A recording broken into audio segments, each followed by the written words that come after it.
மகன் உட்பட குடும்பம் உட்பட டிஆர் பாலு உட்பட கூண்டில் ஏறணும். எங்களுடைய கேள்விகளுக்கு அவங்க பதில் சொல்லணும். கலைஞர் கருணாநிதி அவர்களுடைய மகன் அழகிரி அவர்கள் நான் சொன்ன அதே குற்றச்சாட்டை 2014 ஏப்ரல்ல சொன்னாங்க. அதற்கு இதுவரை அழகிரி அவர்கள் மீது இவர் எந்த வழக்குமே தொடுக்கல. பாத யாத்திரை நடக்க பார்ட் 3 பார்ட் 4 வரும். எல்லாமே பத்திரிகையாளர் சந்திப்பு மூலமாக நடக்கும் என்று சொல்ல முடியாது. டிஎம்கே ஃபைல்ஸ் என்ற பெயரில் தமிழ்நாடு பாஜக தலைவர் அண்ணாமலை வெளியிட்ட ஒரு பட்டியல் பெரும் பரபரப்பை ஏற்படுத்தியுள்ள நிலையில் அவர் மீது திமுக மூத்த தலைவர் டிஆர் பாலு சைதாப்பேட்டை நீதிமன்றத்தில் அவதூறு வழக்கு தொடர்ந்தார். இந்த வழக்கு விசாரணைக்கு ஆஜரான அண்ணாமலை பிறகு செய்தியாளர்களை சந்தித்தார். அப்பொழுது டிஆர் பாலுவின் மகன், பேரன் என அனைவரையும் குற்றவாளி கூண்டில் ஏற்றுவேன் என தெரிவித்தார். டிஆர் பாலு அவர்களுடைய குடும்பத்தினரையும் சம்மன் பண்ண வேண்டும் நம்ம கேட்க போறோம். ஏன்னா நம்முடைய டிஎம்கே ஃபைல்ஸ் பார்ட் 1ல டிஆர் பாலு அவர்கள் அவர்களுடைய குடும்பத்தினர் பேரை வச்சிருக்கோம். டிஆர்பி ராஜா உட்பட அவருடைய மகன் ராஜ்குமார் உட்பட, ஏன்னா எந்த குடும்பத்தையும் கூட அரசியல் மன்றத்தில் இழுக்க வேண்டும் என்பது எங்களுடைய நோக்கம் இல்லை. அதனால தான் டிஎம்கே பார்ட் 1 ஃபைல்ஸ் போடும்பொழுது கூட அவங்க புகைப்படத்தை, குடும்பத்தினுடைய புகைப்படத்தை எங்கேயும் நம்ம கொடுக்கல.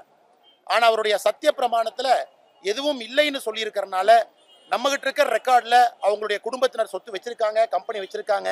அதனால அனைவரையுமே கோர்ட்டுக்கு வர சொல்ல போகின்றோம். அதை இங்கே இருக்கக்கூடிய கணம் நீதிபதி அவங்ககிட்ட ரெக்வஸ்ட் பண்ணி நாம சொல்லி இருக்கிறத ப்ரூவ் பண்றதுக்கு டிஆர் பாலு அவருடைய குடும்பம் மொத்தமே கூண்டில் ஏறணும்.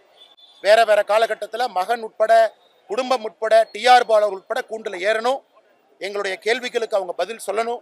டிஆர் பாலு மீது முக அழகிரி முன்வைத்த குற்றச்சாட்டுகளை தான் தானும் கூறியதாக அண்ணாமலை குறிப்பிட்டார். டிஆர் பாலு அவர்கள் 2004 9 வரை ஊழல் அதிகமாக செய்ததற்காகத்தான் 2009 கேபினெட்ல அவருக்கு இடமில்லை. இது சொன்னதை கூட டிஃபமேஷன் சூட்ல போட்டிருக்கார். அண்ணன் அழகிரி அவர்கள் 2014 ஏப்ரல்ல ஒரு பத்திரிகையாளர் சந்திப்பு மதுரையில சொல்றாங்க. இந்த மாதிரி டிஆர் பாலு எவ்வளவு ஊழல் பண்ணாரு, எப்படியெல்லாம் ஊழல் பண்ணாரு, எவ்வளவு கப்பல் வச்சிருக்காரு, சேது சமுத்திர திட்டம் மூலமாக எவ்வளவு சம்பாதிப்பதற்கு கிளம்பி இருக்கின்றார், எல்லாம் எனக்கு தெரியும்னு கலைஞர் கருணாநிதி அவர்களுடைய மகன் அழகிரி அவர்கள் நான் சொன்ன அதே குற்றச்சாட்டை 2014 ஏப்ரல்ல சொன்னாங்க. அதற்கு இதுவரை அழகிரி அவர்கள் மீது இவர் எந்த வழக்குமே தொடுக்கல. அழகிரி அவர்கள் மீது எந்த டிஃபமேஷன் சூட்டுமே போடல. அதே இதை நாமளும் இன்னைக்கு மக்கள் மன்றத்தில் வச்சிருக்கோம். அடுத்ததாக டிஎம்கே ஃபைல்ஸ் பார்ட் 2 தயாராக உள்ளதாகவும் அதில் திமுக தலைவர்களின் 300 பினாமிகளின் சொத்து விவரங்கள் அடங்கி இருப்பதாகவும் தெரிவித்தார். ஆனால் அதனை வெளியிட்டால் 300 பேரும் வழக்கு தொடர்ந்து விடுவார்கள் என்பதால் எப்படி வெளியிடுவது என்று யோசித்து வருவதாக கூறியுள்ளார்.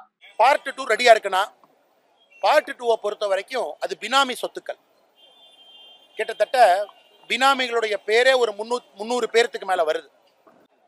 பொதுவெளியில ஒரு மனிதருடைய பேரை நீங்க சொல்றீங்க, பினாமியினுடைய பேரை நீங்க சொன்னோன்னே என்ன ஆகுனா இந்த 300 பேரும் டிஃபமேஷன் சூட்டுக்கு போவாங்க. அதனாலதான் யாருமே பினாமியினுடைய பெயரை பொதுவெளியில் இது வரைக்கும் சொன்னதில்லை. 300 பேர் டிஃபமேஷன் சூட் போய் எனக்கு அவருக்கு என்ன சம்பந்தம், நான் என்ன ரத்த சம்பந்தமா, நான் என்ன உறவா அப்படின்னு கேட்பாங்க. ஸோ நாம வெளியிடக்கூடிய அந்த பினாமிகளுடைய பெயர் எல்லாமே அவர்களுக்கு சொந்தம் இருக்கிறவங்க தான். ஃபோட்டோகிராஃப்ஸ், சில எவிடன்ஸ், சில கம்பெனியில் இவர்களுடைய பிளட் ரிலேட்டிவும் பினாமியும் பார்ட்னர்ஷிப்பாக இருக்கிறது. இது மெட்டிகுலஸ் ரிசர்ச், மெட்டிகுலஸாக இன்வெஸ்டிகேட் பண்ணியிருக்கோம். பல பினாமிகள் முக்கியமான பொறுப்பில் இருக்காங்க, தமிழகம் முழுவதும் இருக்காங்க. இன்னைக்கு அவர்கள்லாம் சமுதாயத்தில் தன்னை பெரிய மனிதர்களாக காட்டிக் கொண்டிருக்கின்றார்கள்.